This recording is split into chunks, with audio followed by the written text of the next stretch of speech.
샬롬 샬롬 샬롬 샬롬 샬롬. 하나님 사랑합니다. 여러분 주 안에서 사랑합니다. 시편 63편 1절에서 11절. 성소에서 은혜 받을 자 누구인가. 1절에 보니까 하나님 주님은 나의 하나님이십니다. 이렇게 고백하죠. 내가 주님을 애타게 찾습니다. 물기 없는 땅 메마르고 황폐한 땅에서 내 영혼이 주님을 찾아 목이 마르고 이 몸도 주님을 애타게 그리워합니다. 내가 성소에서 주님을 뵙고 주님의 권능과 주님의 영광을 봅니다. 주님의 한결같은 사랑인 생명보다 더 소중하기에 내 입술로 주님께 영광을 돌립니다. 우리 이 말씀의 찬양으로 많이 고백하는 말씀이기도 하죠. 시편 63편 다시 한번 제 성경으로 보겠습니다. 하나님이여 주는 나의 하나님이시라. 내가 간절히 주를 찾되 물이 없어 마르고 황폐한 땅에서 내 영혼이 주를 갈망하며 내 육체가 주를 앙모하나이다. 내가 주의 권능과 영광을 보기 위하여 여호와의 성소에서 주를 바라보았나이다. 주의 인자하심이 생명보다 나음으로 내 입술이 주를 찬양할 것이라. 이러므로 나의 평생에 주를 성축하며 주의 이름으로 말미암아 나의 손을 들리이다. 우리가 이렇게 찬양하죠. 골수와 기름진 것을 먹은 것 같이 나의 영혼이 만족할 것이라. 나의 입이 깊은 입술로 주를 찬송하되 내가 나의 침상에서 주를 기억하며 새벽에 주의 말씀을 작은 소리로 읊조릴 때 하오리니 주는 나의 도움이 되셨습니다. 내가 주의 날개 그늘에서 즐겁게 부르리이다. 나의 영혼이 주를 가까이 따르니 주의 오른손이 나를 붙드시거니와 나의 영혼을 찾아 멸하리 하는 것들은 땅 깊은 곳에 들어가며 카르셀에게 넘겨져 승냥이의 먹이가 되리이다. 왕은 하나님을 즐거워하리니 주께 맹세한 자마다 자랑할 것이니 거짓말하는 자 입은 막히리로다. 아멘. 얼마 전 어느 청년이 메일을 보내왔는데 참 안타깝고 답답한 편으로 괴로워하고 있었어요. 근데 더욱 안타까운 것은 맨 마지막에 빨리 죽고 싶은 누구다 이렇게 쓰여 있는 것이에요. 예수를 믿고 나면 살고 죽는 것이 더 이상 문제가 되지 않습니다. 빨리 죽고 싶다는 것은 은혜의 열매는 아니죠. 그가 아직 참 하나님을 만나지 못했다는 증거이기에 너무 안타까웠습니다. 그래서 저는 다윗이 참 부럽습니다. 다윗도 차라리 빨리 죽고 싶을 정도로 큰 어려움을 엄청 많이 겪었죠. 다윗은 항상 하나님의 놀라운 응답과 은혜를 받곤 합니다. 다윗의 시편을 보면 시편은 언제나 힘들고 고통스러운 형편에서 하나님을 갈망합니다. 오늘 본문도 그렇게 시작을 하죠. 내가 주님을 애타게 찾습니다. 물기 없는 땅 메마르고 황폐한 땅에서 내 영혼이 주님을 찾아 목이 마르고 이 몸도 주님을 애타게 그리워합니다. 다윗은 곧 응답을 받죠. 큰 애가 쏟아집니다. 3절에 보면 주님의 한결같은 사랑에 대해서 말하죠. 주의 인자하심의 생명보다 나음으로 내 입술이 주를 찬양할 것이라. 아멘. 하나님께 우리가 영광을 돌려야 하는 이유 4절에 보면 이름으로 나의 평생에 주를 송축하며 주의 이름으로 말미암아 나의 손을 들리이다. 5절에도 골수와 기름진 것을 먹은 것 같이 나의 영혼이 만족할 것이라. 나의 입이 기쁜 입술로 주를 찬송하되 내가 나의 침상에서 주를 기억하며 새벽에 주의 말씀을 작은 소리로 읊조릴 때 하오리니 주는 나의 도움이 되셨습니다. 내가 주의 날개 그늘에서 즐겁게 부르리이다. 이런 은혜를 받는 다윗이 너무나 부럽습니다. 다윗처럼 이렇게 속히 하나님의 인재를 체험하고 은혜를 받을 수 있다면 하나님의 뜻대로 사는 것이 어렵지가 않겠죠.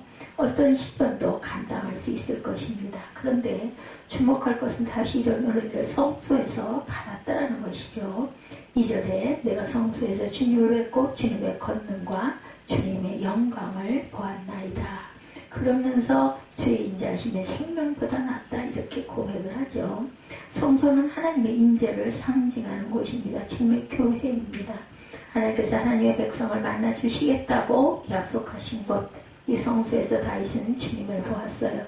주님의 권능과 영광을 보았다 이렇게 고백합니다. 너무나 당연한 일이죠. 하나님께서 임재하시겠다고 약속하신 성소에서 하나님을 만나는 것은 당연한 일입니다. 그러나 문제는 누구나 다 성소에서 하나님을 이처럼 만나는 것이 아니라는 것에 있죠. 이스라엘 백성들이 누구나 성소에서 다윗처럼 은혜를 경험한 것이 아니죠. 아무래도 하나님께서 다윗을 편애하시는 것이 틀림없어 보입니다.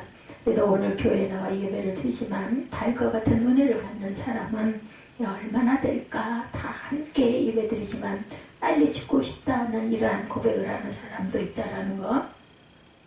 그런데 여기 하나님에 대한 깊은 오해가 있습니다. 하나님께서 편애하시는 것이죠. 어떤 사람에게는 특별히 더 은혜를 부어주시는 분이라고 여기는 것이죠. 그렇지만 정직해야 합니다. 정말 하나님께서 편애하는 것일까? 우리는 하나님 왜 이렇게 다르세요? 항의하지만 그렇지 않습니다. 정직해야 되죠. 정말 하나님께서 편애하시는 것이 아니라는 것. 오히려 하나님께서 우리에게 섭섭해하실 거예요. 너희는 왜 그렇게 다윗과 다르니? 시편 63편에 나오는 다윗의 고백을 다시 한번 주목해 봅니다. 내가 주님을 애타게 찾나이다 이렇게 시작하죠. 하나님은 주는 나의 하나님이시다. 내가 간절히 주를 찾되 물이 없어 마르고 황폐한 땅에서 내 영혼이 주를 갈망하며 내 육체가 주를 앙모하나이다. 물기 없는 땅, 메마르고 황폐한 땅에서 내 영혼이 주님을 찾아 목이 마르고 이 몸도 주님을 애타게 그리워합니다.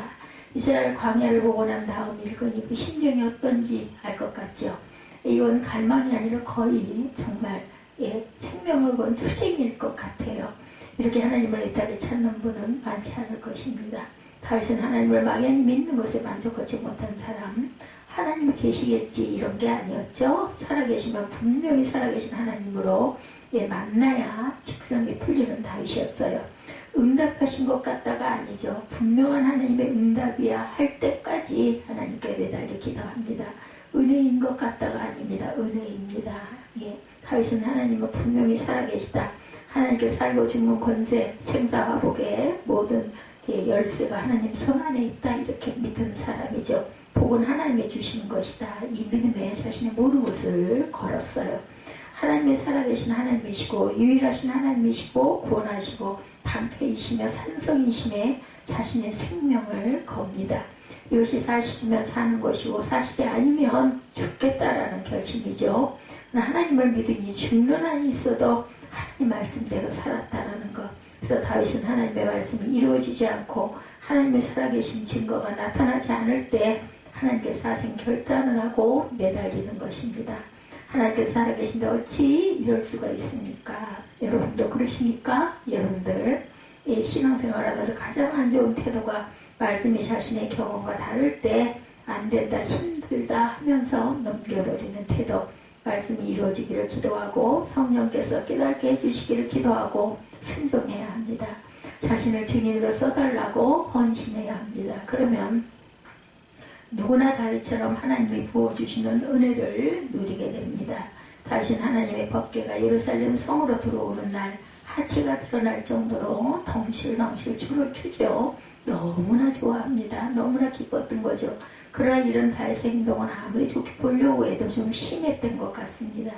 아내 미갈과 심하게 다퉜다는 그런 내용이 성경에 기록되어 있죠. 미갈은 그런 다윗을 보면서 내가 정말 창피하다. 나쁘게 말하면 주태를 부린 것이에요. 분명한 것은 분명 다윗의 행동은 정상이 아니었다라는 것.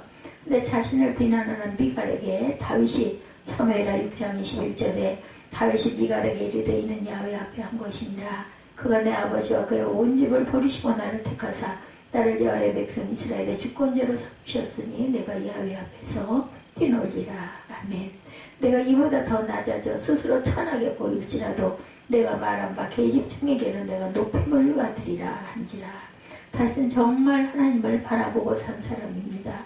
하나님은 정말 기뻐한 사람이죠. 6절에 보면 잠자리에 들어서도 주님만을 기억하고 밤을 새우면서도 주님만을 생각합니다. 내가 나의 침상에서 주를 기억하며 새벽에 주의 말씀을 작은 소리로 읊을 때 하오리니 주는 나의 도움이 되셨습니다. 내가 주의 날개 그늘에서 즐겁게 부르리이다. 아멘.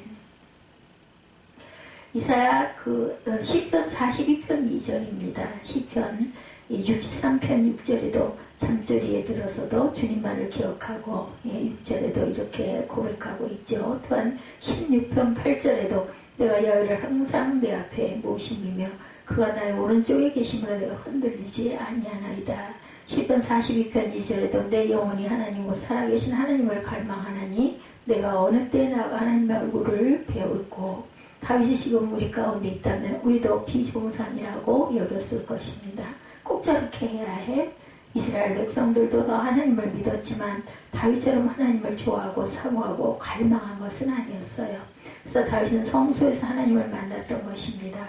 그러므로 하나님이 왜 다윗에게만 은혜를 베푸시나요? 하지 말고 다윗은 어떻게 하나님을 믿었는지를 우리가 주목해야 합니다. 파라가이에 있는 그 임농수 선교사님이 어떤 성도가 우물에 거꾸로 떨어져 박혔을 때 너무나 간절히 기도했는데 기적적으로 구출을 받았답니다. 그리고 교회에서 간증할 때 그동안 난 한 번도 그런 간절한 기도를 해본 적이 없었노라고 하는 말을 듣고 자신에게 끊임없이 되물었다고 합니다. 너는 어땠니? 너는 우물에 거꾸로 박힌 심정으로 기도한 절박한 간절한 갈급함이 있었느냐? 이런 갈급함이 정상이죠. 비정상이 곧 성령의 역사입니다. 늘 영적인 문제에 대해서 질문이 많은 사모님이 계셨다고 그래요. 어느 날 식사하는데 불쑥 목사님 저는 언어장애가 있어요. 그래서 시도 때도 없이 엉뚱한 질문을 드리니 양해해 주세요. 눈에는 눈물이 쏟아질 그러한 모습이었습니다. 이렇게 하는 것은 목사님을 너무 힘들게 하는 것이 알면서도 마음이 너무나 갈급하고 내적 고통이 커서 계속 질문이 나온다는 것입니다. 그래서 자신에게 언어장애가 있는 모양이라고 말했던 거죠. 저는 그 순간 그 사모님에게 임한 은혜를 보았습니다. 하나님을 향한 갈망, 누구에게나 그런 것은 아니죠. 마음에 궁금함과 답답함이 있어도 그렇게 토해낼 정도인 사람은 좀처럼 찾아보기가 힘듭니다. 그래서 저도 모르게 사모님 갈망이 있는지는 반드시 응답을 받습니다. 낙심하지 마세요. 믿으세요. 이미 사모님은 주의 영으로 충만합니다. 갈망이 성령의 강력한 역사입니다. 그래 이제부터 기도할 때 답답합니다. 힘듭니다. 못하겠습니다. 언제까지 이렇게 살아야 하는지 하지 마시고 주님 제게 주신 은혜에 감사합니다. 주님이시군요. 더 해주세요. 더 역사해주세요. 이렇게 고백하십시오라고 이야기를 했죠. 그 말을 듣고 사모님이 눈물을 흘리셨어요. 그 사모님의 놀라운 은혜의 역사들을 경험하십니다. 갈급한 자는 누구나 성소에서 하나님을 만나게 되죠. 어떻게 그렇게 장담할 수 있습니까? 성소가 어디인지 알면 쑥합니다. 우리에게 성소는 어디입니까? 교회가 아닙니다. 진정한 성소는 우리 마음밭이죠. 예수 그리스도 안에서 하나님께서 우리 마음을 성전 삼으셨어요. 고린도전서 3장 16절에 너희는 너희가 하나님의 성전인 것과 하나님의 성령이 너희 안에 계시는 것을 알지 못하느냐. 우리 안에 주님이 임하신 거예요. 주님이 이미 우리 마음에 오셨는데 갈급한 자가 은혜를 받는 것은 당연한 일이죠. 우리에게 필요한 것은 우리가 하나님의 성전된 자임을 명심하고 사는 것입니다. 그러면 주님은 반드시 역사하신다라는 것.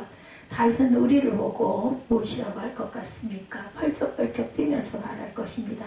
당신들 엄청난 복을 받았어요. 우리가 당황할 정도일 거죠. 내가 그렇게 복을 받았나? 다윗이 무엇을 보고 그렇게 놀라워하겠습니까? 우리 마음이 임하신 주님이시죠. 너무나 귀한 은혜고 축복입니다. 그러나 그 가치를 모르면 소홀히 여길 수밖에 없죠. 이것이 안타깝기도 하고 두렵기도 합니다. 하나님을 무시하고 사는 것, 이래서는 안 되겠죠. 다윗은 주님께 매달렸다고 해요. 8절에 보면 나의 영혼의 주를 가까이 따르니 주의 오른손이 나를 붙드시거니와 나의 영혼을 찾아 멸하려 하는 그들은 땅 깊은 곳에 들어가며 칼의 세력에 남겨져 승량이 어기가 되리이다. 아멘. 저는 다윗을 만나면 다윗이 저를 끌어안아 줄 것이라고 믿어봅니다. 법궤가 예루살렘에 들어올 때 춤추었던 다윗, 지나치다는 말을 들었던 다윗입니다. 그러나 24시간 예수를 바라보라, 영성일기를 쓰라 하는 저를 보고 너는 마음이 통한다, 좋아하지 않겠습니까? 잘했다, 잘했군, 잘했어. 아니 좀 더 강하게 밀고 나가지 그랬어. 이럴지도 모른다라는 것. 솔직히 하나님께 이렇게 매달리는데 돈 드는 게 아니죠. 공부를 많이 해야 하는 것도 아닙니다. 하나님을 향한 갈망, 비정상적인 것이 정상임을 명심해야 합니다. 주위 사람들이 기준을 두지 말고 영적으로 메마른 때라는 것을, 그게 가장 중요하다는 것을 깨달고 주님께 매우 달리십시다. 60년대, 70년대, 80년대를 신앙생활 하셨던 분들은 알 것입니다.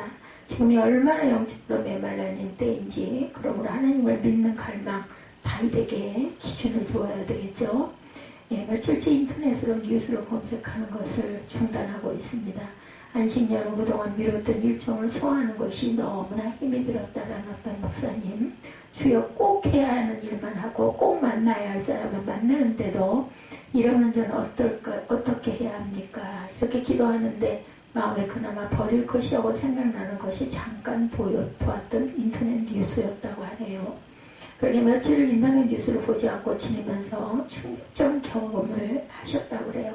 갑자기 시간적인 여유가 많이 늘어난 것 같은 느낌을 받으셨다고 합니다. 일정은 변함없이 빠듯한데 마음의 시간적인 여유가 느껴지는 이유가 무엇인가 돌아보니 잠깐 보던 인터넷 뉴스를 중단한 것 때문이라는 것을 깨달았다고 합니다. 인터넷 뉴스를 보는 시간을 다 합친다 해도 정말 얼마 안 되는데 뉴스를 보는 시간은 짧았어도 마음에 팍든 생각은 오래 남아있었던 것이겠죠. 인터넷 뉴스를 중단하고 나니 바쁜 일정 속에도 갑자기 시간이 여유롭게 느껴지는 것이 마음을 사로잡는 것이 급격히 정리되는 것을 깨달으셨다고 그래요. 꼭 보아야 할 뉴스도 있지만 볼 필요가 없는 뉴스들도 많다라는 것. 그것들이 제 마음속에 집요하고도 무차별적으로 파고들었던 것이죠. 미국 달라스에서 지낼 때 집에 뱀이 들어온 적이 있었어요. 20cm 정도 되는 작은 뱀이었지만 그 뱀과 함께 하룻밤을 같이 지낼 수가 없었죠. 밤뱀을 잡아야만 했는데 뱀을 잡아본 경험이 없는 저는 얼마나 놀랐는지 모릅니다. 거의 기적 같은 상황이 벌어져 뱀을 잡긴 했어요. 예, 인터넷 뉴스를 중단하고 그때 생각이 납니다. 제 안에 교묘의 틈을 타고 들어오는 마귀의 역사가 느껴지는 것. 조금만 방심을 하면 마귀가 주는 생각이 우리에게는 늘 마음 안에 자리를 잡습니다. 뱀과는 한순간도 같은 집에 살 수 없으면서 마귀가 주는 마음은 그렇게 쉽게 품게 되는 것이 정말 안타깝죠. 아주 작은 일에서도 자신이 하나님의 성전 되었음을 우리 명심하십시다. 뉴스를 볼 때 주님도 함께 바라보아진다면 뉴스를 보는 것은 유익합니다. 그런데 24시간 주님을 바라보는 사람이 되지 못한다면 세상 뉴스를 통해 마음을 지배하려는 마귀에게 마음을 빼앗길 수밖에 없다는 것. 안식년, 정직하게 말하면 너무 힘들었어요. 육신적으로 고생했다라는 말이 아니라 나의 실상을 정면으로 직면하는 고통. 선한 목자, 된 하나님 예수 그리스도의 그 자녀로서, 예수 그리스도의 제자로서, 주위의 동역자, 그 성도들의 존재, 계속되는 설교, 집회, 상담, 심지어 속을 뒤집어 놓는 사람들까지 저를 주님과의 관계로 이끌었었다라는 것을 깨달았던 것이죠. 그 끈이 풀어지자 나만 남게 됩니다. 그렇죠? 아직 혼자 있을 때 주님만 바라보아지지 않는 제 부족함이 그대로 드러났다라는 것. 난감했죠. 은퇴하기까지 10여 년 이제 큰일 났구나. 은퇴 위에 모든 끈이 사라졌을 때 주님만 바라보아지지 않는다면 아찔한 10년을 보내는 태도가 분명해지셨다고 그래요. 그러다가 페북 칼럼으로 주님과의 관계가 유지되는 것은 아닐까. 그래서 6월 중순 한 달만이라도 중단하기로 결단을 했다는 거죠. 자신을 오직 주님과의 관계로만 만들어 놓기 위해서 하루는 기도하면서 달라스 한 구석에서 모든 연락을 끊고 지내면서 나는 정말 무엇을 원하는 것인가 생각을 하셨다고 그러네요. 제가 원하는 것은 마음의 예수를 왕으로 모시고 사는 것이 거짓도 아니고 과정도 아니어야 한다는 거죠. 설교만 하고 가르치기만 하는 것이 아니기를 원하는 것입니다. 예수님의 마음의 왕으로 모시고 사는 것이 진짜가 되는 것이죠. 이것이 우리의 갈망이 되어야 합니다. 이제 하나님 성소에서 다윗처럼 하나님을 체험하고 승리하기를 주님의 이름으로 축복합니다. 하나님의 성전된 저와 여러분이시죠. 그 갈망이 계속되게 하소서. 성령님 역사하소서. 이렇게 기도하시는 사순절 기간이 되시기를 주님의 이름으로 축복합니다. 오늘 시편 63편 다윗의 시죠. 성소에서 은혜 받을 자 누구인가. 63편 1절에서 11절까지의 말씀을 가지고 우리 안에 계시는 성령 하나님 예수 그리스도 안식일의 주인은 나다라고 예수님이 말씀하셨는데 바로 우리 안에 하나님의 성전, 하나님의 성령이 거하는 처소가 있다는 것을 잊지 않고 거룩하게 살아내시는 저와 여러분들이 되시기를 주님 이름으로